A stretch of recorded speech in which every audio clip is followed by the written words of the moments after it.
Welcome to the Sports Betting Preview Podcast from pregame.com.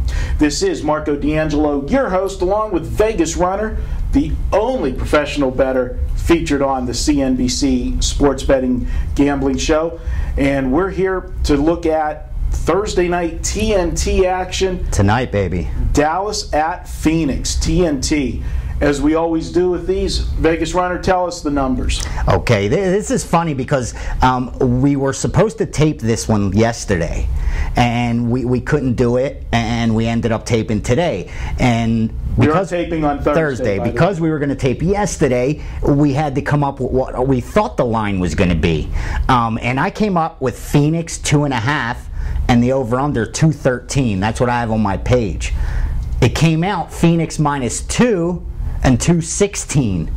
And that's still where it's at. So we're looking at 2. It hasn't moved off the number. I know the wise guys took both sides, and that's why we saw a little movement on the side go up and down. There was a disagreement between outfits. Someone laid the 2 when it went up. Someone came back and grabbed the 2.5 or 3, I believe. So that's why we're seeing 2 steady across the board, and no sharp position on the total, and that stayed at 216.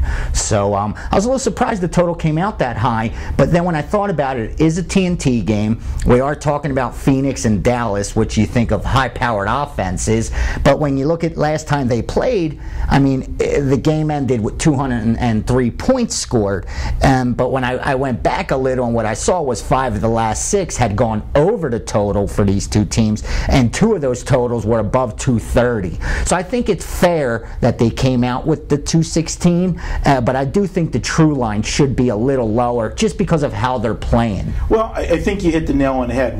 People look, it is on TV, so being on TNT, you're going to get more action than you would normally get on a particular NBA Absolutely. game. And whenever you say Dallas-Phoenix, the mental image that you get, Phoenix, obviously, they are high scoring, but they think of the Mavericks, and they still think of the Mavericks as a high scoring team. Yeah, as a team that's going to bust 100 night in and night out. And really, this team slowly over the last couple years have changed their identity. Oh, yeah, and become more defensive-minded. I agree with you 100% there, Marco. And I think really that's added to the Dallas success more so in making them a tougher team when they get to playoff time, because playoff basketball, just like playoff football, offenses are great, but when it gets down to the money games, it seems like you need a half-court offense, to be able to run a play, not just fast breaks. You need points in the paint, and like you said, you got to play defense. And surprisingly, even though Phoenix is the #1 scoring team, scoring offense in the NBA, Dallas is only 15th. So I mean, they're average. They're in the middle of the pack as far as scoring goes. But I think when you look at the Phoenix defense, who's 29th in the league in points allowed, that shows me that the odds makers, I can understand why they went higher with that fair line as opposed to the true line, like we say, could be a little lower. Now, I'm a great situational handicapper. I'm always quoting situations and looking at things leading up to games. Coming into this game tonight, Dallas is playing their 3rd game in 5 nights. Yeah. Dallas has won 3 of their last 4. This is going to be Dallas's 6th road game in the last 7.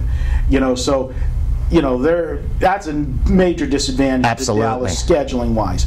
Now, to the flip side, Phoenix just not playing well at all right now. At all. They've only won 2 of their last 9 games. So if you're looking at it from a standpoint of public perception and line value, I think the value right now definitely is to the Phoenix side, because the stock is very low on Phoenix. Yeah. And where Dallas, even though they are playing games on the road, like you said, they may not be covering their 3-7 ATS their last 10, but they've won 4 of their last 5 straight up. And as a handicapper, when the public goes to break down a game, that's what they see. This team's coming in, pretty much on fire when you win 4 of your last 5, especially when they're on the road, like you said. And this Phoenix team, I think what the problem is, Marco, their starters are playing a lot of minutes, and they're not used to it. I mean, Grant Hill's older now, and he's not the key to their offense or their defense, and Leandro Barbosa isn't the stud of the team.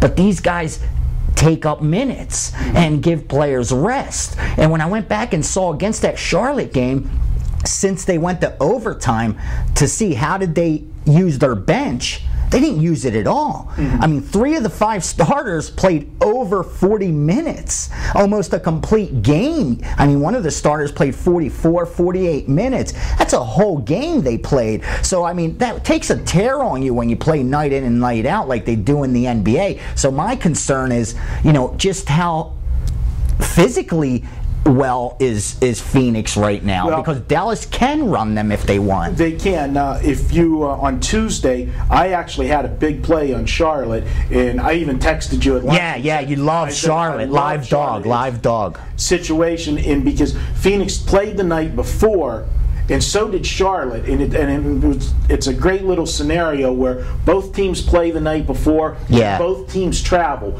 Phoenix was on the road and returned home. Charlotte was on the road back-to-back nights, right. And Phoenix was so you're always going to get an edge in the number. You're going to get an edge in the number there, and people look for the home team to bounce back. And the way Phoenix was playing, laying the 5.5, it was my upset shocker, and not only did I say Charlotte would cover, I said they were going to win the game outright. Right. And so, you know, we got the money there, you know, and it's set up, but they've had a day's rest. They're home. They're on TV. A lot of times, teams, when they're struggling, the best thing for them is, you know, it's like the wake-up call. A motivational game, especially how everybody says on TNT. I mean, that's all I've been hearing. This team doesn't cover. They don't win on TNT. They get blown out on Thursdays. So I agree with you. I definitely think the value's on the Phoenix side. They did play earlier this year. Dallas beat them by a point. And statistically, it was as close as you're going to get, and the game could have gone either way. Right. What I found surprising is that both teams had leads, big leads. I mean, Phoenix had an 8-point lead at one time. Dallas had a 10-point lead at one time. I mean, that's not huge in the NBA. It's 5 possessions. But still, neither team was able to run away with the game. And I think if we get that type of game here, you got to side with the home team getting an advantage down the stretch if they're in the game. So I agree with you. My lean here right now is Phoenix. I mean, they do play well at home. They've got a losing road record. They're 9-15. I know Dallas has played great on the road, winning 67% straight up, 16-8. So it's a dominant home road record. They're 30-15 overall. But with that said, why is this team only, you know, why are they getting 2 points? So it's a little, I don't know, I wouldn't call it a shady line, but I mean, it's a pick the winner type of line. It's a pick the winner, but really, I think that's the way you have to do it, because Phoenix is not playing well enough to be a prohibitive favorite, or marginal. Let's say marginal, that 4.5, where they can win but not cover. Yet Dallas is playing so well and Phoenix is playing so bad that having it just be the pick the winner on the road, I think kind of is that number that balances the ball. And it makes sense because Dallas was 4.5 at home. So you take away for, being on the road. So, I mean, Phoenix could have came out a little higher. Right. But the way they're playing... If Phoenix was playing better, this would be a 4-point game. Exactly. But on the flip side, if the books put out a pick-em, I wouldn't have been that shocked either. No. So, yeah, I think you're right. The line's where it should be. I mean, I said it should be 2. It's 2.5. But now I do think there is a situational side to this. There's a matchup side to this, so I think you can handicap this game and find a winner, even though as far as line value goes, I don't think you're going to get too much with either team. Well, we got to wrap this up. We've blown through the 10 minutes here. Both of us here on the Thursday night TNT game, we got leans to the home team, yeah. And this has been the Thursday night preview, Dallas at Phoenix. We'll be back with all of our other podcasts. You can check them all out at pregame.tv. We'll be covering all of the weekend big games for and you. The Super Bowl, baby. And always, you can check out our podcast. Go to iTunes, download and listen. You can hear us on iTunes as well. This is Marco D'Angelo along with Vegas Runner, and we'll be back with another segment.